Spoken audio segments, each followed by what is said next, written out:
అధికంగా కొవ్వు పెరగడం, ఫ్యాటీ లివర్ అనేది వేగంగా పెరుగుతున్న ఆరోగ్య సమస్య. అయితే దీన్ని గుర్తించడం చాలా క్లిష్టం. ఫ్యాటీ లివర్కు సంబంధించి ఇన్సులిన్ రెసిస్టెన్స్ కారణంగా కడుపు చుట్టూ కొవ్వు పేరుకుంటుంది. మీరు తరచుగా అలసిపోతున్నారా? అలసటతో బాధపడుతున్నారా? ఫ్యాటీ లివర్ సమస్య ఉండే అవకాశం ఉంది. కాలక్రమేణా ఈ సమస్య తీవ్రతరమవుతోంది. ముఖ్యంగా కాలేయంలో కొవ్వు నిల్వలు పెరగటం వల్ల ఇది జరుగుతుంది.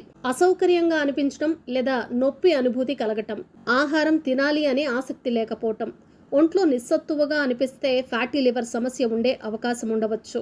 కాలేయ సమస్యల కారణంగా ఆహారం రుచిగా అనిపించకపోవటం లేదా చిరాకుగా అనిపించటం సాధారణంగా జరుగుతూ ఉంటుంది. ఫ్యాటీ లివర్ ఉన్నట్లయితే ఏ లక్షణాలు ఉంటాయో తెలుసుకున్నాం కదా. మరొక చక్కటి వీడియోలో మళ్ళీ కలుద్దాం. ఈ వీడియో కనుక మీకు నచ్చినట్లయితే ఏం చేయాలో తెలుసు కదా. లైక్ చేయండి, షేర్ చేయండి, కామెంట్ చేయండి, సబ్స్క్రైబ్ చేయటం అస్సలు మర్చిపోకండి. TV21 the better choice.